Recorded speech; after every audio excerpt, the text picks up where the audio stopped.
Welcome to achievers we can achieve anything. इसका पहला question है, भारत की किस नदी को वृद्ध गंगा कहा जाता है? तो इसका सही ऑप्शन है गोदावरी। गोदावरी नदी को भारत की वृद्ध गंगा कहा जाता है। गंगा नदी भारत की सबसे लंबी नदी है।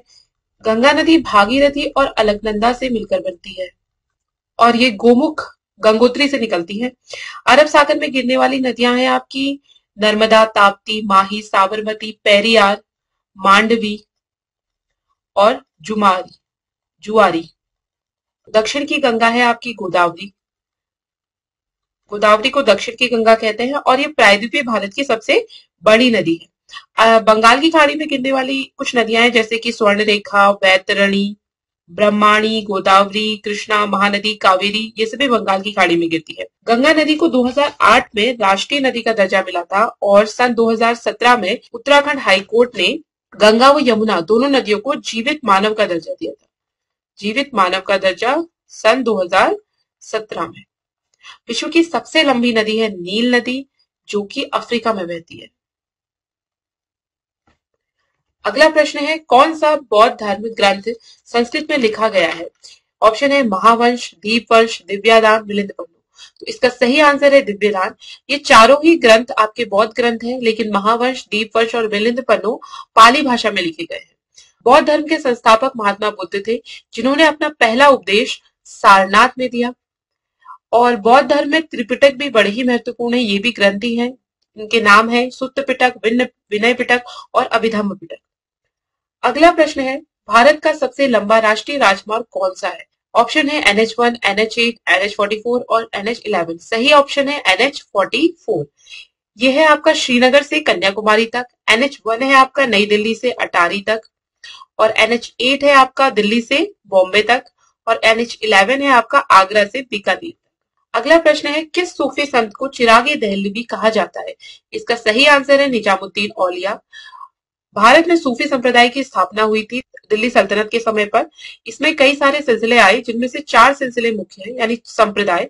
चिश्ती संप्रदाय, इसकी स्थापना करी थी मोइनुद्दीन चिश्ती ने और निजामुद्दीन औलिया का संबंध भी चिश्ती संप्रदाय से ही है। उसके बाद है आपके सुहरावर्दी। सुहरावर्दी की स्थापना करी थी शेख शिहाबुद्दीन सुहरावर्दी ने। अगला संप्रदाय है आपका कादरी संप्रदाय और इसकी स्थापना करी थी अब्दुल कादिर जिलानी ने। अगला संप्रदाय है नक्शबंदी। ख्वाजा उबैदुल्ला ने नक्शबंदी संप्रदाय की स्थापना की थी। अगला प्रश्न है, निम्नलिखित में से किस लेखक ने तारीख फिरोजशाही की रचना की? तो इसका सही आंसर है जियाउद्दीन बर्नी। जियाउद्दीन बर्नी ने लिखी थी तारीख फिरोजशाही और ये फिरोज शाह तुगलक से संबंधित है। इसी प्रकार से कुछ और बुकें भी हैं जो आपके एग्जाम्स के लिए काफी इंपॉर्टेंट है, जैसे कि हुमायूं नामा, ये लिखी थी गुलबदन बेगम ने और बाबर नामा, ये लिखी थी स्वयं बाबर ने और शाहजहां नामा, ये लिखी थी आपकी इनायत खान ने। अगला प्रश्न है, भारत के किस राज्य में लोनार झील है? तो भारत के महाराष्ट्र में लोनार झील है।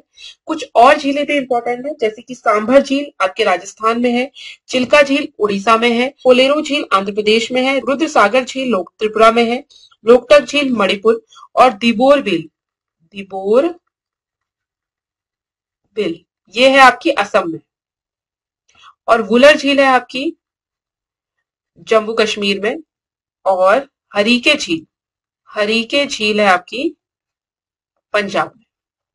ये जो लोनार झील है ये खारे पानी की झील है और वैज्ञानिकों का ऐसा मानना है कि ये उल्का पिंड के गिरने से बनी है और इसका जो पानी है वो गुलाबी है, उसमें पाई जाने वाली एल्गी की वजह से।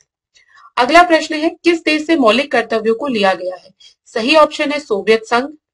अमेरिका से हमने लिया है मूल अधिकार और उपराष्ट्रपति का पद। फ्रांस से लिया है हमने स्वतंत्रता, समानता और बंधुत्व का सिद्धांत। गणतंत्रात्मक व्यवस्था भी फ्रांस से ही ली गई है। जापान से हमने लिया है विधि द्वारा स्थापित प्रक्रिया। दक्षिण अफ्रीका से हमने लिया है संविधान संशोधन की प्रक्रिया, जो हम अमेंडमेंट करते हैं, और आयरलैंड से हमने लिया है राज्य के नीति निदेशक। अगला प्रश्न है, श्रावस्ती 16 महाजनपद में से किस महाजनपद की राजधानी है? सही ऑप्शन है कौशल। अंग जो है उसकी राजधानी है चंपा। मगध की राजधानी है राजगृह। वत्स की राजधानी है कौशाम्बी। एक और महाजनपद था इंपॉर्टेंट, अवंती, उसकी राजधानी है उत्तरी उज्जैनी। और वाराणसी, वाराणसी भी आपका एक महाजनपद था और इसकी राजधानी है काशी। अगला प्रश्न है फिरोज शाह कोटला क्रिकेट स्टेडियम कहाँ स्थित है? तो फिरोज शाह कोटला क्रिकेट स्टेडियम स्थित है आपका नई दिल्ली में। कुछ महत्वपूर्ण स्टेडियम ये भी हैं, इनको भी याद रखिएगा, जैसे कि ईडन गार्डन है आपका वेस्ट बंगाल में, अरुण जेटली स्टेडियम दिल्ली में, वानखाड़े स्टेडियम है मुंबई में, नरेंद्र मोदी स्टेडियम है अहमदाबाद में, एम चिन्ना स्वामी स्टेडियम है बेंगलुरु में, एम ए चिदम्बरम स्टेडियम है चेन्नई में, राजीव गांधी क्रिकेट स्टेडियम है हैदराबाद में, एचपीसीए स्टेडियम है धर्मशाला में, मोहाली क्रिकेट स्टेडियम है पंजाब में, नया रायपुर इंटरनेशनल स्टेडियम है छत्तीसगढ़ में और नेहरू स्टेडियम है आपका गुवाहाटी में। अगला प्रश्न है निम्नलिखित में से किस शासक ने भारत में रुपया पेश किया? तो भारत में रुपया चलाया था शेरशाह सूरी ने। शेरशाह सूरी ने भारत में 1540 से लेकर 1545 तक शासन किया। शेरशाह ने सूरवंश की स्थापना करी और सूरवंश 1540 से 1555 ईस्वी तक इसका साम्राज्य था। शेरशाह सूरी ने हुमायूं को हराकर दिल्ली में सूरवंश की स्थापना करी थी। इसने ग्रांड ट्रंक रोड भी बनाई जिसे अंग्रेजों ने ये नाम दिया और इसका नाम था पहले सड़के आजम। और ये जो अकबर है इसने सिक्के चलाए राम सीता प्रकार के। ये एक मुगल शासक है और इसका शासनकाल था 1556 से 1605 ईस्वी तक। इसके दरबार में नवरत्न भी रहा करते थे और इसके चलाए हुए सिक्कों में राम सीता, संसब, जलाली और इलाही प्रकार के इसने सिक्के चलाए। अलाउद्दीन खिलजी, खिलजी वंश का दूसरा शासक था। इसने बाजार वितरण प्रणाली की व्यवस्था चलाई, बाजार वितरण प्रणाली, और बाजार नियंत्रित प्रणाली भी इसने चलाई। वितरण प्रणाली से मतलब है जो सस्ते गल्ले की दुकानें होती है ना, वो आपके अलाउद्दीन खिलजी ने चलाई। इसने सबसे पहले स्थायी सेना रखी, इसने सबसे पहले घोड़ों को दागने की प्रथा अपनाई, इसने सबसे पहले सैनिकों को नकद वेतन देना शुरू करा। उसके बाद अगला है शाहजहां ने आपके ताजमहल बनवाया। अगला प्रश्न है आपका कंचनजंगा पर्वत चोटी कहां पर स्थित है? तो इसका सही आंसर है भारत में। कंचनजंगा भारत की सबसे ऊंची चोटी है और K2 गार्डविन आस्टिन भारत की ही चोटी है, लेकिन ये ऑक्यूपाइड कश्मीर में स्थित है। अगर ये पीओके का भाग नहीं होती तो हमारी गार्डविन आस्टिन सबसे ऊंची चोटी होती। और विश्व की सबसे ऊंची चोटी आपको पता ही है माउंट एवरेस्ट है और माउंट एवरेस्ट की लंबाई है 8,848 मीटर और ये कंचनजंगा जो पर्वत है इसकी लंबाई है 8,598 मीटर। अलग अलग बुक्स में आपको अलग अलग भी मिल जाएगा देखने को। एवरेस्ट को सागर माथा भी कहते हैं, सागर माथा, और ये आपके नेपाल में है। कुछ आपकी दक्षिण की चोटियां भी हैं जो काफी इंपॉर्टेंट है, जैसे कि नीलगिरी, अन्नामलाई और कार्डमम। अन्नामलाई और कार्डमम, कार्डमम को मतलब यानी कि इलायची पहाड़ियां, ये आपकी केरल और तमिलनाडु के बॉर्डर में है। अगला प्रश्न है नोबेल पुरस्कार किस व्यक्ति की याद में हर वर्ष दिया जाता है? तो नोबेल पुरस्कार दिया जाता है अल्फ्रेड नोबेल। 1901 से नोबेल पुरस्कार दिए जा रहे हैं। अल्फ्रेड नोबेल ने डायनामाइट की खोज की थी, डायनामाइट जिनसे हम चट्टानों को उड़ाते हैं। तो इन्होंने ये ट्रस्ट बनाया क्योंकि नहीं चाहते थे कि लोग इन्हें इस रूप में जाने कि इन्होंने डायनामाइट का आविष्कार किया। तो इन्होंने क्या किया, अपना एक ट्रस्ट बनाया, अपनी सारी संपत्ति उस ट्रस्ट के नाम रख दी और उसी ट्रस्ट से आपके फिजिक्स, केमिस्ट्री, शांति, इकोनॉमिक्स, लिटरेचर और फिजियोलॉजी या मेडिसिन के क्षेत्र में मानव समाज के लिए अच्छे कार्य करने वाले लोगों को हर साल नोबेल पुरस्कार दिया जाता है। ये नोबेल पुरस्कार आपको स्वीडन में दिए जाते हैं। स्वीडन की राजधानी स्टॉकहोम में ये नोबेल पुरस्कार मिलते हैं। और जो शांति का नोबेल पुरस्कार है वो दिया जाता है आपके नॉर्वे की राजधानी ओस्लो में।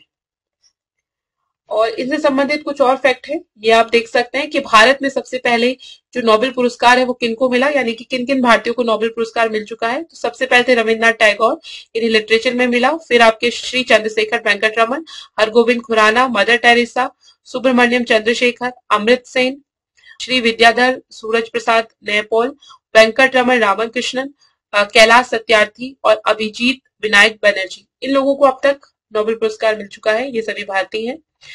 फिर यंगेस्ट नोबेल प्राइज विनर है आपकी मलाला यूसुफजई और ओल्डेस्ट नोबेल प्राइज विनर है आपके जॉन बी गुडेनफ। अगला है आपका कि नोबेल प्राइज विनर 2022 में किनको मिला, तो फिजिक्स में इनको, केमिस्ट्री, इकोनॉमिक्स ये हैं। आप इनके स्क्रीनशॉट लेकर इनको याद कर सकते हैं। अगला प्रश्न है भारत के अंतिम वायसराय कौन थे? तो भारत के अंतिम वायसराय थे लॉर्ड बेटन। वायसराय से संबंधित कुछ और प्रश्न भी पूछे जाते हैं। तो सबसे पहले जो आपकी गवर्नर या गवर्नर जनरल रखने की शुरुआत हुई वो आपके बंगाल से हुई। तो बंगाल का प्रथम गवर्नर था क्लाइव, लॉर्ड क्लाइव। उसके बाद पहला गवर्नर जनरल बना बंगाल का वॉरेन हेस्टिंग, वॉरेन हेस्टिंग्स। और फिर बंगाल के गवर्नर जनरल को ही भारत का गवर्नर जनरल बना दिया। तो भारत का पहला गवर्नर जनरल बना आपका लॉर्ड विलियम बेंटिक। और फिर ये गवर्नर जनरल के पद को हटाकर इसको वायसराय नाम दे दिया गया। तो भारत का पहला वायसराय बना आपका लॉर्ड कैनिंग। उसके बाद जो लास्ट वायसराय हो गए वो आपके लॉर्ड माउंटबेटन हो गए। भारत के अंतिम वायसराय लॉर्ड माउंटबेटन थे। फिर उसके बाद स्वतंत्र भारत के पहले गवर्नर जनरल भी लॉर्ड माउंटबेटन ही हुए। और स्वतंत्र भारत के पहले भारतीय गवर्नर जनरल हुए आपके चक्रवर्ती राजगोपालाचारी, चक्रवर्ती राजगोपालाचारी। चक्रवर्ती राजगोपालाचारी भारत के पहले भारतीय गवर्नर जनरल थे, ठीक है। और भारत के लास्ट गवर्नर जनरल भी यही थे, चक्रवर्ती राजगोपालाचारी। अगला प्रश्न है निम्नलिखित में से कौन सी भू राजस्व व्यवस्था किसान मालिकों द्वारा चिन्हित की गई है? तो ये की गई रैयतवाड़ी व्यवस्था। तो अंग्रेजों ने कई प्रकार की व्यवस्थाएं चलाई थी ताकि वो भू राजस्व इकट्ठा कर सके। तो उसमें जमींदारी व्यवस्था जो थी इसे हम स्थायी बंदोबस्त के नाम से भी जानते हैं, स्थायी बंदोबस्त। और ये लॉर्ड कार्नवालिस द्वारा चलाई गई और 1793 में ये भारत के बंगाल, बिहार, उड़ीसा, बनारस और उत्तरी कर्नाटक जैसे क्षेत्रों में चलाई गई। महालवाड़ी जो व्यवस्था थी ये विलियम बेंटिंक ने चलाई और ये थी आपकी 1833 में। इसमें जो एक गांव है उसे महाल मान लिया जाता था। तो वो गांव पूरा मिलकर अपना कर देते थे, ठीक है। जो भी उनकी भूमि पर टैक्स लगता था वो मिलकर देते थे। जमींदारी में तो जमींदार होते थे, वो जितना जमींदार के एरिया में आता था उसका सारा टैक्स जमींदार दिया करते थे। और ये सूर्य अस्त होने से पहले देना पड़ता था। तो इसे सनसेट लॉ भी उसमें एक है कि सनसेट लॉ यानी कि सूर्यास्त से पहले ही आपको क्या करना है, जो अपना टैक्स है वो आखिरी तारीख को सूर्यास्त से पहले जमा कर देना है। उसके बाद जो आपकी रैयत वाली व्यवस्था है इसमें रैयत यानी कि आम जनता, तो इसमें जो जमीन का अधिकारी है उसको उसे किसान को माना जाता था और किसान से डायरेक्ट टैक्स वसूला जाता था। और जो रैयत वाली व्यवस्था है ये थॉमस मुनरो की है, थॉमस मुनरो ने चलाई और 1820 ईस्वी में चलाई। ये भारत के बंबई, मद्रास और असम जैसे राज्यों में थी। और जो आपकी महालवाड़ी व्यवस्था है ये आपकी यूपी, एमपी और पंजाब के कुछ क्षेत्रों में। अगला प्रश्न है निम्नलिखित में से किसे लाख बख्श के नाम से जाना जाता है? तो लाख बख्श के नाम से जाना जाता है कुतुबुद्दीन ऐबक को। लाख बख्श यानी लाखों का दान देने वाला। तो कुतुबुद्दीन ऐबक लाखों का दान दिया करता था। कुतुबुद्दीन ऐबक आपका गुलाम वंश का संस्थापक था और दिल्ली सल्तनत का पहला सुल्तान भी था। दिल्ली सल्तनत में आपके 5 वंश आए, गुलाम वंश, खिलजी वंश, तुगलक वंश, सैयद वंश और लोधी वंश। लोधी वंश अंतिम वंश था, गुलाम वंश पहला वंश था। मोहम्मद गौरी ने भारत में 2 युद्ध लड़े। जो फेमस इसके 2 युद्ध हैं वो थे, तो पहला तो इसका तराइन का प्रथम युद्ध जो इसने पृथ्वीराज चौहान से लड़ा, और तराइन का द्वितीय युद्ध ये भी पृथ्वीराज चौहान से लड़ा। बस प्रथम युद्ध में पृथ्वीराज चौहान विजयी हुआ और दूसरे युद्ध में मोहम्मद गौरी विजयी हुआ। और पहला युद्ध लड़ा गया था 1191 ईस्वी में और तराइन का दूसरा युद्ध लड़ा गया 1192 ईस्वी में। इल्तुतमिश कुतुबुद्दीन ऐबक के बाद शासक बना। इल्तुतमिश कुतुबुद्दीन ऐबक का दामाद था और बलबन भी आपका गुलाम वंश का ही शासक है। बलबन ने एक प्रथा चलाई थी सिजदा और पायबोश की। पायबोश पूछा जाता है कि सिजदा और पायबोश की प्रथा किसने चलाई, तो वो बलबन ने चलाई। बेहद निरंकुश शासक था। कुतुबुद्दीन ऐबक से संबंधित एक और प्रश्न पूछा जाता है कि कुतुब मीनार का निर्माण किसने करवाया? तो कुतुब मीनार के निर्माण की शुरुआत कुतुबुद्दीन ऐबक ने ही करवाई। इसने ये एक सूफी संत कुतुबुद्दीन बख्तियार काकी के सम्मान में करवा रहा था, लेकिन कुतुबुद्दीन ऐबक उसको पूरा करवाता, इससे पहले उसकी मृत्यु हो गई। बाद में उसे इल्तुतमिश ने पूरा करवाया। और कुतुब मीनार की जो चौथी और पांचवी मंजिल है वो बाद में, चौथी मंजिल जो है वो टूट गई थी, तो उसकी चौथी और पांचवी मंजिल बाद में फिरोज शाह तुगलक ने बनवाई। और इल्तुतमिश से संबंधित एक और प्रश्न पूछा जाता है कि इल्तुतमिश ने अपने दरबार में 40 सरदारों का एक गुट रखा था जिसे कहते हैं चालीसा, वो प्यार से कहा करता था। तो ये ध्यान रखना 40 सरदारों का गुट किसने बनाया? इल्तुतमिश ने बनाया। उसके बाद इल्तुतमिश की जो बेटी थी रजिया सुल्तान, वो इल्तुतमिश की बेटी थी, ये भी ध्यान रखिएगा। अगला प्रश्न है उत्तराखंड की स्थापना कब हुई? तो उत्तराखंड की स्थापना हुई 9 नवंबर 2000 को। अगला प्रश्न है निम्नलिखित में से कौन सा 42वें संविधान संशोधन अधिनियम 1976 के बारे में सच नहीं है, जिसे भारत का मिनी संविधान भी कहा जाता है। पहला ऑप्शन है संशोधन मुख्य रूप से सरदार स्वर्ण सिंह समिति की सिफारिशों पर किया गया था। सही है ये। इसका सही ऑप्शन है बी, संविधान में स्वतंत्रता, समानता और बंधुता शब्द नहीं जोड़े गए थे, इनकी जगह शब्द जोड़े गए थे समाजवादी, पंथनिरपेक्ष और अखंडता, ये शब्द जोड़े गए थे प्रस्तावना में, ना कि ये। बाकी 42वें संविधान में ये तीनों ही बातें थी, केवल बी वाला ऑप्शन नहीं था। और जो संविधान संशोधन हम करते हैं वो संविधान संशोधन के बारे में दिया गया है आर्टिकल 368 में, लेकिन संविधान के मूल रूप में किसी भी प्रकार का परिवर्तन नहीं होना चाहिए। इस बात का हमें ध्यान रखना है जब भी आपका क्या होगा संविधान संशोधन किया जाएगा। अगला प्रश्न है पर्यावरण सुरक्षा अधिनियम कब पारित हुआ? तो पर्यावरण सुरक्षा अधिनियम पारित हुआ 1986 में। 5 जून को हम मनाते हैं विश्व पर्यावरण दिवस और 16 सितंबर को हम मनाते हैं विश्व ओजोन दिवस। ये जो अधिनियम है ये आर्टिकल 253 के तहत पारित किया गया था और ये किया गया था, लागू हुआ ये 19 नवंबर 1986 को। अगला प्रश्न है किस बाजार में एक फर्म नियंत्रण नहीं रखती? तो इसका सही आंसर है पूर्ण प्रतियोगिता। यदि बाजार में बहुत प्रतियोगिता होगी कंप्लीट से, यानी एक सामान की बहुत सारी दुकानें होंगी, तो किसी भी एक फर्म का उस बाजार पर नियंत्रण नहीं हो पाएगा। एकाधिकार मतलब कि मोनोपोली है, किसी एक पर्टिकुलर सामान को कोई एक ही कंपनी बेच रही है तो वो एकाधिकार कहलाएगी। अगला प्रश्न है किस सरकार ने मोह सरकार अभियान लॉन्च किया? तो एक चीज ध्यान रखना, जहां भी आपका मोह आएगा तो वो आपका उड़ीसा से ही संबंधित होगा, ओडिशा से संबंधित। तो मोह सरकार जो अभियान है वो ओडिशा ने लॉन्च किया। ये अभियान ये है कि जो भी सरकारी कार्य होते हैं, जो सरकारी अधिकारी हैं, सरकारी प्रशासन है, उसके संबंध में जनता से फीडबैक लिए जाएंगे और उनके फीडबैक के अनुसार ही दंड व पुरस्कार अधिकारियों को या उन लोगों अधिकारियों या जो भी और प्रशासन के कर्मचारी है उनको दिया जाएगा। ये था। फिर अगला प्रश्न है लावी मेले के लिए कौन सा प्रदेश प्रसिद्ध है? तो हिमाचल प्रदेश प्रसिद्ध है। हिमाचल प्रदेश के शिमला में रामपुर बुशहर नगर में ये मेला होता है। ये कार्तिक मास में लगता है, कार्तिक यानी नवंबर में ये मेला लगता है। 4 दिनों का ये मेला होता है और ये मुख्य रूप से एक व्यापारिक मेला है। अगला प्रश्न है बिस्सू मेले के लिए कौन सा प्रदेश प्रसिद्ध है? तो बिस्सू मेले के लिए प्रसिद्ध है आपका उत्तराखंड। अगला प्रश्न है विटेकर ने 5 जगत वर्गीकरण को किस क्रम में वर्गीकृत किया? तो सही आंसर है मोनेरा, प्रोटिस्टा, कवक, प्लांटी और एनिमिलिया। कवक को आप फंगी भी बोलते हैं इंग्लिश में। तो विटेकर ने जीव जगत को इन 5 भागों में डिवाइड किया था। अगला प्रश्न है निम्नलिखित संगठनों में से कौन सा सहकारी क्षेत्र में शीर्ष निकाय है और चयनित कृषि वस्तुओं के प्रसंस्करण, वितरण, निर्यात और आयात का सौदा करता है? तो इसका सही आंसर है NAFED। इसकी फुल फॉर्म है national agriculture cooperative marketing federation of India और इसका हेडक्वार्टर है न्यू दिल्ली में। नाबार्ड की फुल फॉर्म है national bank for agriculture and rural development और इसका हेडक्वार्टर है आपका मुंबई में और इसकी स्थापना हुई थी 12 जुलाई 1982 को। सिडबी इसका फुल फॉर्म है स्मॉल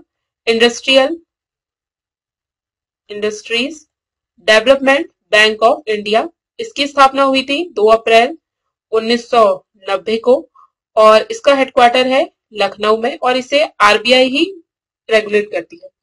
अगला है आपका इडबी की फुल फॉर्म है international development bank of India और इसका हेडक्वार्टर है मुंबई में और इसकी स्थापना हुई थी आपकी 1 जुलाई 1964 को।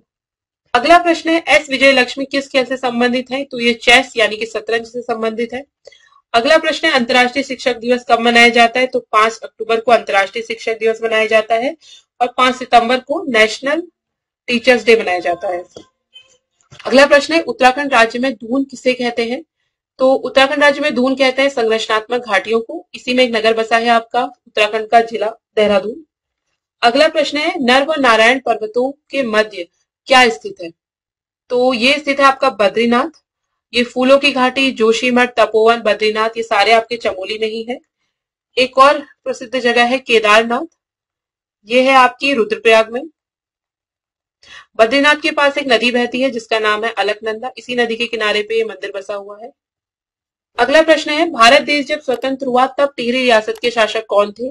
तो तब टिहरी रियासत के शासक थे मानवेंद्र शाह। भारत जब स्वतंत्र हुआ तब टिहरी रियासत भारत का भाग नहीं बनी, भारत का भाग ये बनी, भारत में विलय हुआ इसका 1 अगस्त 1949 ईस्वी को। और उस समय भी जो टिहरी रियासत के शासक थे वो मानवेंद्र शाह ही थे। मानवेंद्र शाह और भारत सरकार के मध्य एक समझौता हुआ और टिहरी रियासत को भारत में विलय कर दिया गया।